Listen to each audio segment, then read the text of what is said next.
Good morning, traders. Richard here doing a quick Ichimoku cloud chart market review of the NASDAQ futures contract, NASDAQ 100 index. Oh, quite a lot of water torture here at these critical cloud chart support levels here. We had a really nice rebound from this cluster of cloud chart support levels. We can see here, if we look back at the cloud chart shadow, these support zones that supported the rally to the upside also became back in play now, but you can also see that this top end cloud chart support zone there, 19668, managed to regain that, only now to retest that. But so far so good. Did get a rebound from this cluster of support, and now navigating the turning line of the cloud, a little bit of resistance there. Pulled back, rebounded from this old cloud chart support level, back up again, sliced through the top end of the turning line there, only to run into trouble is 9945 resistance zone. Now we're back down there trying to find support at the turning line of the Ichimoku cloud. That's that green line. And if we get a continuation of this rebound to the upside, we need to break past this 19945 zone there. Then the upside target is the next one there. There's 2135.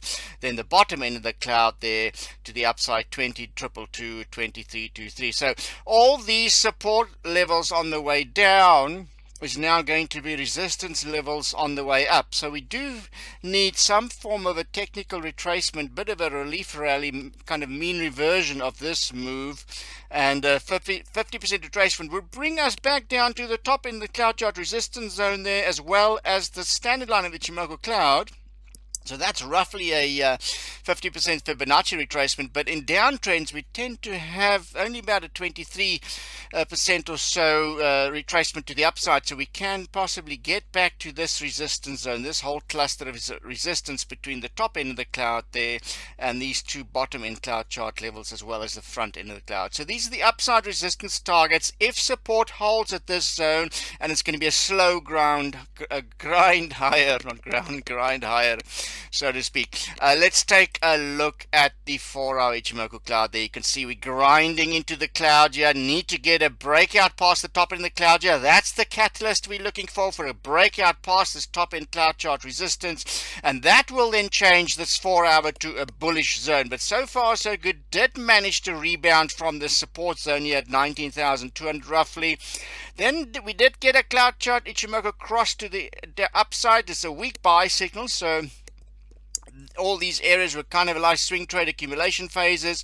And also look at the support here. Found support at the bottom end of the front end of the cloud, not quite at the standard line of the cloud, but now it looks like it wants to find support between the standard line of the cloud and the bottom end of the cloud on the 4-hour Ichimoku cloud. But we really need to see a breakout past this top end resistance for us to be bullish on the 4-hour. And the early indication is that, yeah, right at the front end of the Ichimoku cloud, we are starting to nibble, or the early indication of a potential uptrend on the 4-hour Ichimoku cloud. But watch out for those rebound rallies from this bottom end cloud chart support levels to the upside. Now if we slice through this bottom end cloud chart, then we're back in strong bearish territory on the 4 hours, and we could still see these downside support targets retested. But so far so good.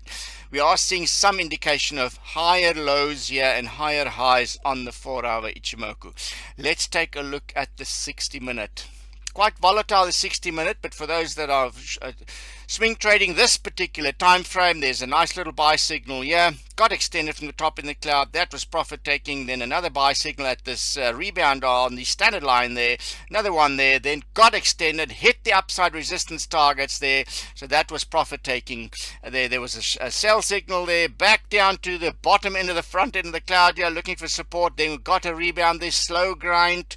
Hit the resistance, bottom of the cloud. Says plenty of swing trades on the 60-minute chart for the aggressive swing trader, and will be interesting to see if we're going to get a rebound from this bottom end cloud chart support level. But ultimately, for the 60-minute to be bullish, we need to be staying above the top end of the cloud, so watch out for that.